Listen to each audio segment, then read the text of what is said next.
Good evening everyone! So for today's mini vlog, ayan, ipeplex ko lang sa inyo yung aming naging experience ni Len sa pagbabalot ng chicharon. So as you can see guys, nandito na kami sa may Moldex, ayan, kung saan meron po ritong paggawaan ng chicharon. So as you can see guys, ayan, at kaka-open pa lang po ng pinaka-production area nila.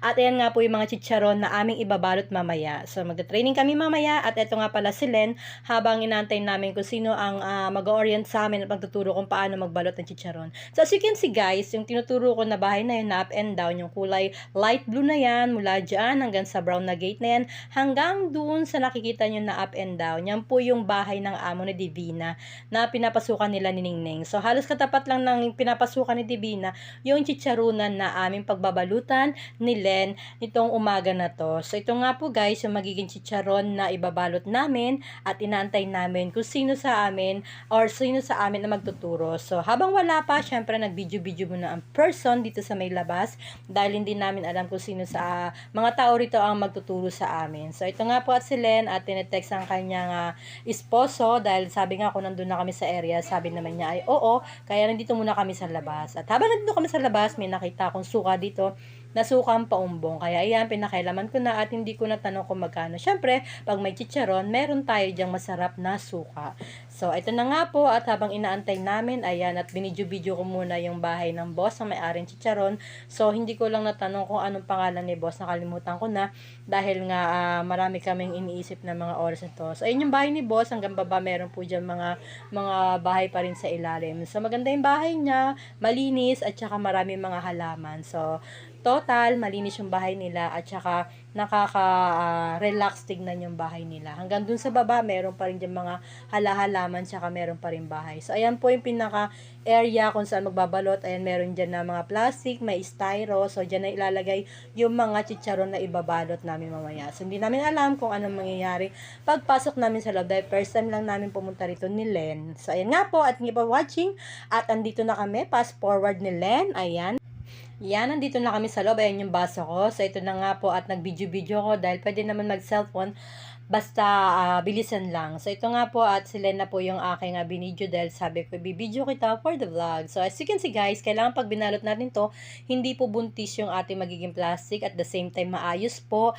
At kailangan po meron po nga sinatawag silang balikat dun sa pinaka-plastic. Kailangan maganda pagkakasalansa para po pag kinamada dun sa labas sa finished product po ng nagkakamada for deliver ay hindi po mahirapan na isiksik sa mga laking plastic yung ginawa namin na mga binalot na chicharon. So, as you can see guys, ito nga po at mano-mano po yung pagsisealer dito ng chicharon tapos nilagyan ng label. So, bali yung kandilan na yan, dyan po idadaan yung plastic para po isara. So, ayan nga po at nakita yung nilagay na ni Len yung pinaka-label ng chicharon tapos pinold niya na magkabilang gilid tapos idadaan na po yan sa may kandila para po maisara. So, medyo nahirapan ako dyan guys dahil talagang wala akong talent sa paggaganyan talaga sa pagsasara-sara na sa mga regalo. Hindi rin talaga ako nagbabalot ng mga regalo dahil talagang hirap yung kamay ko. But anyways, ayan, syempre maganda experience sa amin dahil napagtyagaan namin to na gawin tong araw na to. So, masaya naman siya guys.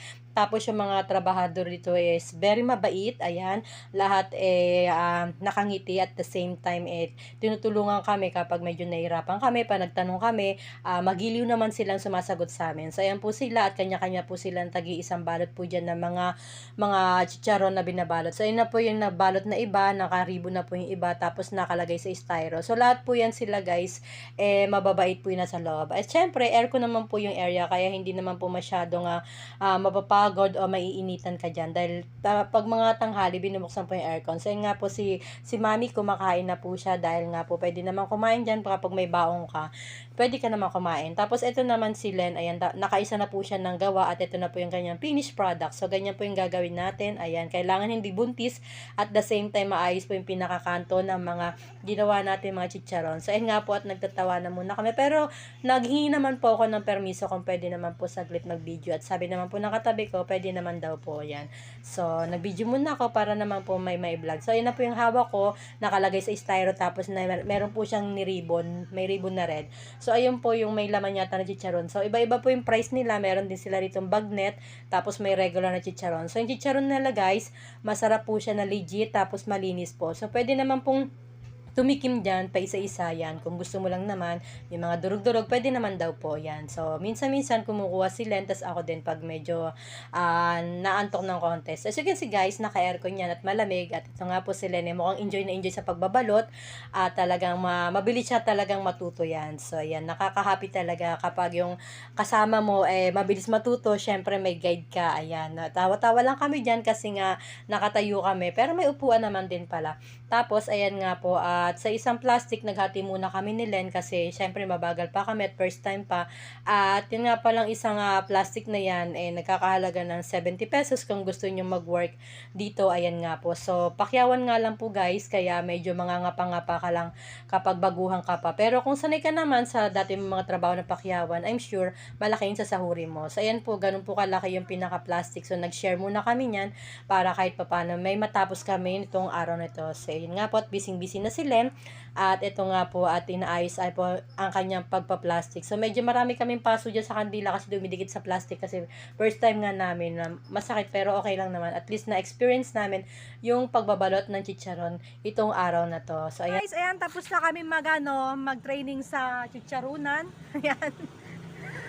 Andito kami ngayon sa Metro Gate San Jose. Dito sa Moldex. Ayan. So, natatawa na lang kaming dalawa guys ni Len. Ayan. Hindi kami makapag-video rito kasi madilim yung area.